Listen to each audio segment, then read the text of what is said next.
সত্যিই কি তোর পোষ্যটাকে তুই বাড়ির তোর নিজের সন্তান বলে তুই মনে করেছিলি কোনোদিন?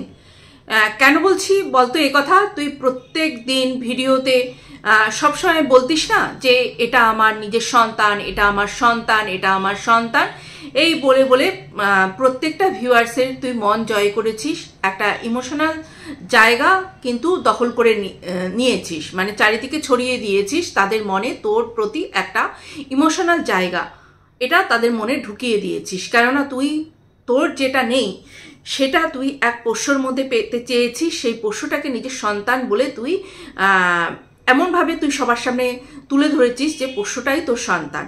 বারে বারে এক কথা বলে বলে আমি বারবার আমার ভিডিওতে একটা কথা বলি যে মিডিয়া ট্রায়াল, এই আজকালকার যুগে মিডিয়া ট্রায়ালটা হচ্ছে এমন একটা জিনিস যেটা সত্যিকে মিথ্যাভাবে প্রমাণ করতে খুব ইজিভাবে করা যায়, আর মিথ্যেকে সত্য প্রমাণ করতেও খুব ইজিভাবে করা যায়। এই মিডিয়া ট্রায়ালটা একটা কথা যদি বারবার বারবার বারবার করে বলা যায়, সেই কথাটা শুনতে মানুষ একদিন না একদিন বিশ্বাস করবে, আর বিশ্বাস করার ফল আজকে আমরা সেটা দেখতে পাচ্ছি যে এটাতে ও কত বড় একটা সফলতা অর্জন করেছে। কেননা ও পশুটাকে নিয়ে এসছে, ওর যে খালি জায়গাটা দেখিয়েছে সেই খালি জায়গাটা দেখানোর ফলে পশুটাকে নিয়ে এসছে ও নিজের সন্তান বলে সবার কাছে পরিচয় দিয়েছে যে এটা আমার সন্তান। আর স্বাভাবিক সবার মনই সেটাতে গলে গেছে যে আজকে ওর নিজের সন্তান নেই, তাহলে এই চার পেয়ে পশুটাকে ও সন্তান বলে সবার কাছে পরিচয় দিয়েছে। তো এটাতে ও আরও অনেকের অনেক ভালোবাসা পেয়েছে। তো সত্যিই কি ওই যে অবলা একটা প্রাণী, ওই যে জীবটাকে তুই মানে নিজের সন্তান বলে মেনেছিলি?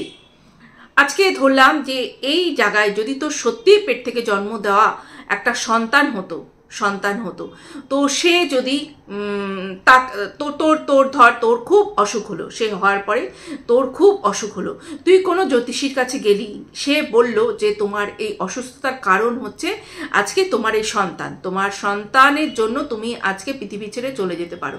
তখন তোর হাজবেন্ড যদি এরকম একটা ডিসিশন নিত যে তোর সন্তানকে তোর কাছে রাখবে না, নিয়ে অন্য কারো কাছে দেবে বা কিছু করবে, তখন তুই কি করতিস বল?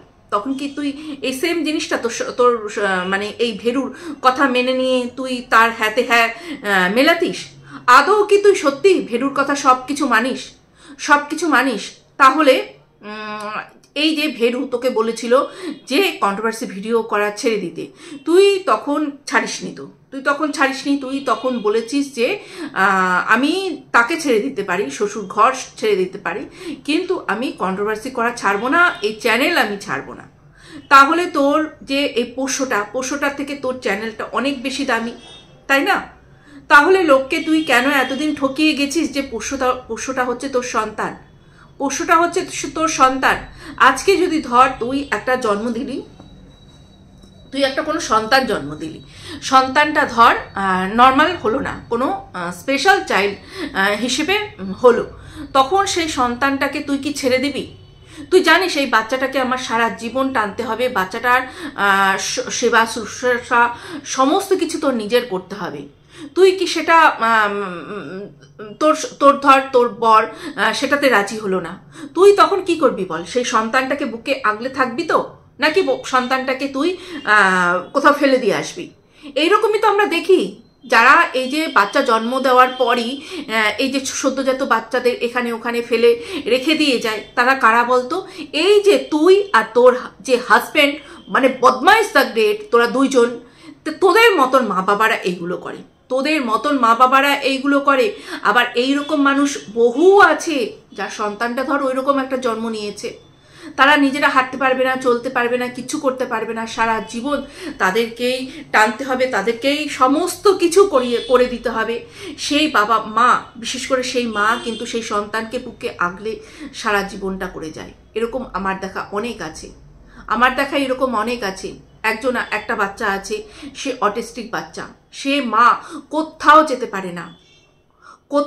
পারে না, হ্যাঁ, সেই বাচ্চার জন্য সে বাচ্চাকে আগলে রাখে, বাচ্চার জন্য একটু এদিক ওদিক তার নিজের ইচ্ছা না, তার নিজের ফুর্তি, তার নিজের ঘোরা বেড়ানো কিচ্ছু করতে পারে না। আরেকজন আছে আমার নিজেদের আত্মীয়ের মধ্যে, জন্ম থেকেই সেই বাচ্চা শুয়ে শুয়ে বড় হচ্ছে, আজকে 25 বছর তার বয়স হয়ে গেল। সেই বাচ্চাকে মিক্সিতে পিষে খাইয়ে দেওয়া, এখনো পর্যন্ত তাকে সেইভাবেই খাওয়াতে হয়, করতে হয়। সে চিবোতে পারে না, গিলতে পারে না, কিচ্ছু পারে না। তাহলে বলতো, তুই যদি এইরকম ধরনের মা হতিস তাহলে কি হতো? তো সত্যি আমি কি বলবো আমি ভেবে পাচ্ছি না। তুই এত কিছু করেছিস, তোর কাছ থেকে সত্যি এটা আশা করা যায়? আমরা যে বলবো যে তোর কাছে এটা আশা করা যায় না, এটা খুবই ভুল। তোর মতন মানুষ পূর্বে যেসব কর্মকাণ্ডগুলো করে রেখেছিস, তোর কাছ থেকে কিন্তু আশা করা যায় তুই এগুলো করতে পারিস। তোর মতন মানুষ এগুলো করতে পারে। তুই সত্যি তোর মধ্যে 99% একদম নেগেটিভিটি ঠুসে ঠুসে ঠুসে ঠুসে ভরানো। তুই এমন একটা প্রাণী যেই পশুটা তোর বাড়িতে আসার পরে তোর এত উন্নতি হয়েছে। আজকে কে বলে দিল যে সেই পশুটার জন্য তোর কিনা মৃত্যু পর্যন্ত হতে পারে? আর তোর বর তোকে এতটা ভালোবাসে যে তার জন্য সেই পশুটাকে সে অন্য কাউকে দিয়ে দিচ্ছে। আর এইটা একটা খুব ভালো পয়েন্ট। আমি এটা আমার আগের ভিডিওতে বলা হয়নি যে তুই দেখিয়ে আসলি, হাত দেখিয়ে নাকি দেখিয়ে আসলি, তারপরেই তোর এরকম পশুটা নেওয়ার জন্য লোকও জোগাড় হয়ে গেল।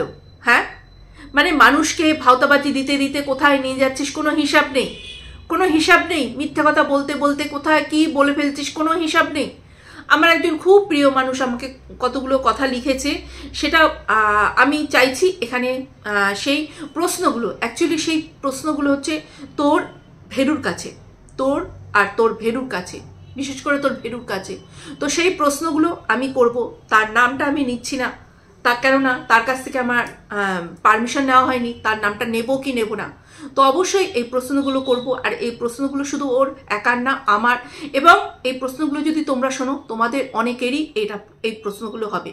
তো সেই প্রশ্নগুলো নিয়ে আমি আসছি। তুই বলেছিস সেখানে যে তোর ভেরু বলেছে যে 15 তারিখ সংক্রান্তি আছে, তো সংক্রান্তির পরে ভেরুকে দিয়ে দেওয়া হবে তোর বাড়ি থেকে তাড়াবি, আপদ বিদায় করবি। তো তুই 14 তারিখে তোর মিট আপ আছে। তো তুই শেরুকে এতটাই ভালোবাসিস নিজের সন্তান, তাহলে যে 15 তারিখে তাড়াবি বলে ঠিক করেছিস শেরুকে, তাহলে 14 তারিখে মিট আপ করার মতন মানসিকতা থাকবে তোদের? এই প্রশ্নের উত্তরটা দিস। তারপরে আরো আছে। হ্যাঁ, এটা আমি আগেই বলেছি, এটা যদি একটা 4 পেয়ে পোষ্য না হয়ে এটা যদি তোর পেটের সন্তান হতো, তাহলে কি এই জ্যোতিষী যদি এরকমই কথা বলতো, তাহলে কি তোরা একই ডিসিশন নিতিস? এই বাচ্চাটাকে অন্য কোথাও দিয়ে দিতিস নাকি এটা পেট থেকে জন্ম দিসনি, কিনে এনেছিস শুধু নিজেদের ফুর্তির জন্য, নিজেদের ইউটিউবে ভিউজ বাড়ানোর জন্য, তার জন্যই কি? হ্যাঁ, এটা উত্তরটা দিস। এটা শুধু কারো একজনের না, এটা কিন্তু প্রত্যেকটা চ্যানেলে প্রত্যেকটা দর্শকের এই একই প্রশ্ন।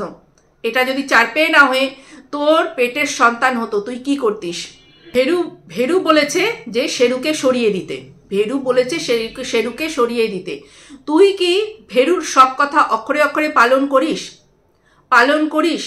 তাহলে যখন ভেরু, এ কথাটা যদিও আমি আগেও বলেছি, আবার বলছি, আমার খুব প্রিয় মানুষের এই প্রশ্নগুলো, তাহলে যখন ভেরু বলেছিল কন্ট্রোভার্সি ভিডিও করতে হবে না, কন্ট্রোভার্সি ভিডিও করতে দেব না, তখন কেন ভেরুর কথা শুনিসনি যে আমি কন্ট্রোভার্সি ভিডিও তাহলে করব না? তুমি যখন বারণ করছো তখন আমি কন্ট্রোভার্সি ভিডিও করব না, কেন শুনিসনি তখন?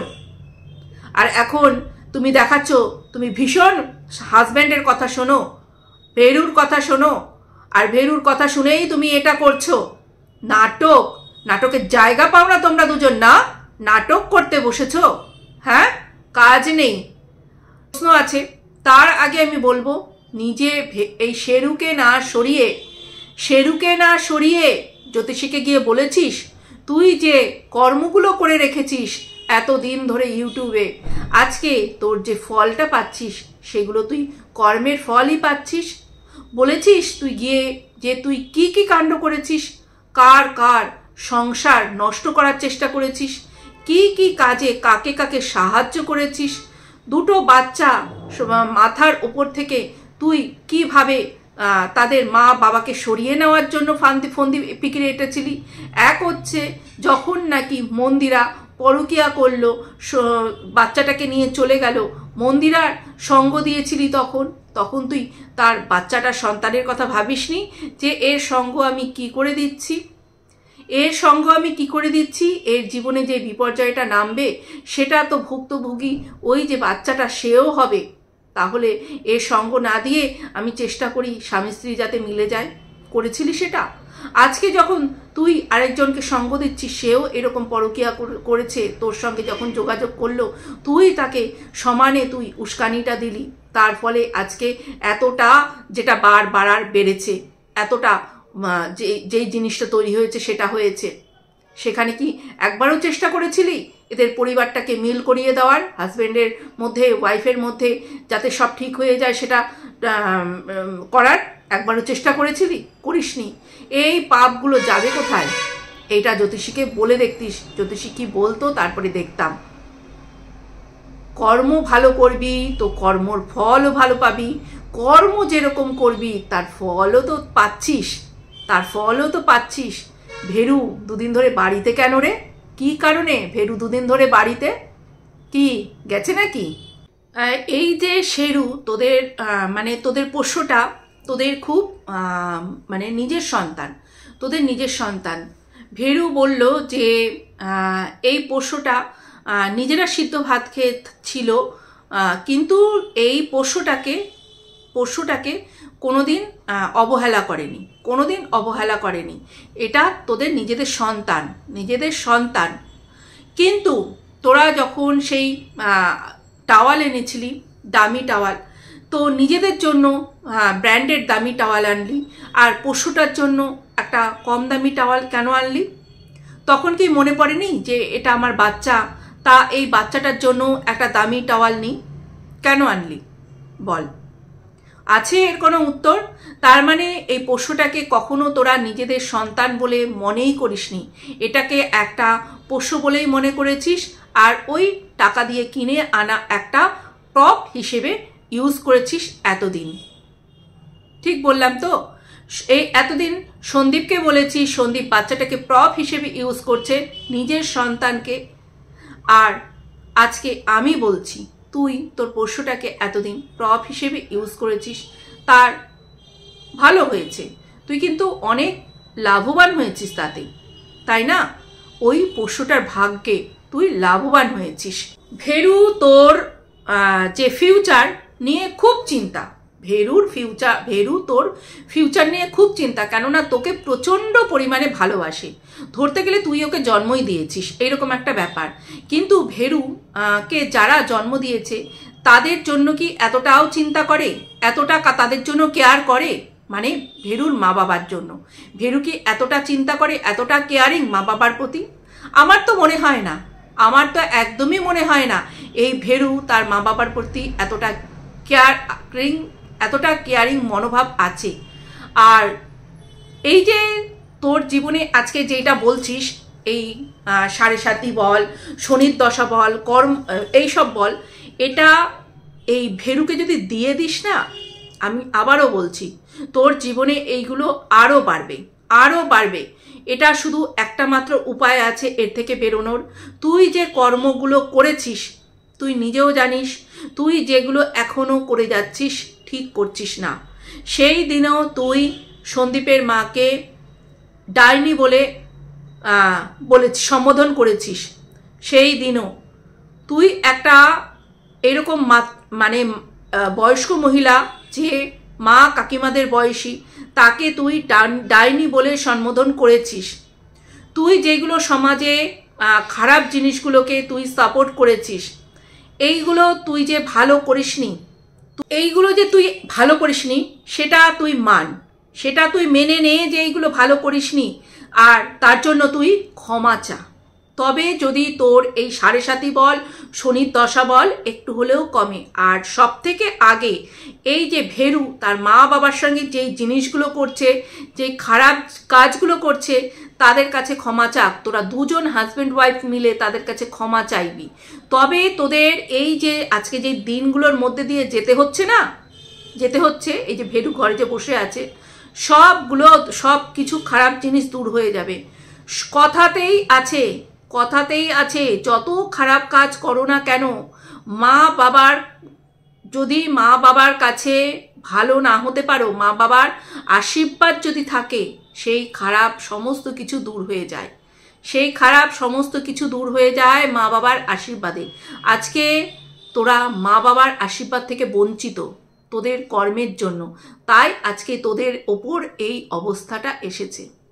বুঝতে পেরেছিস? এখনও যদি নিজেরা বুঝতে পারিস যে তোরা ভুল করেছিস, তবে তোরা যেখানে ক্ষমা চাওয়ার সেই সব জায়গায় ক্ষমা চা। এই সাড়ে সাতি ফাতি দূর হয়ে যাবে, একদম অনেক দূর চলে যাবে। আর ভেরুকে তোরা সন্তান হিসেবে এনেছিস, লোকের কাছে এটা বলেছিস সন্তানকে আজকে দিয়ে দিচ্ছিস কিনা, তোর নাকি সন্তানের থাকলে তোর মৃত্যু যোগ আছে সন্তানের হাতে। হ্যাঁ, মানে নাটকের শেষ নেই, নাটকের শেষ নেই, কিচ্ছু বলার নেই। চোখ খোলো, এখনো তোমরা চোখ খোলো। তো আজকের মতন এইটুকুই বন্ধুরা, ভালো থেকো, সুস্থ থেকো, টাটা।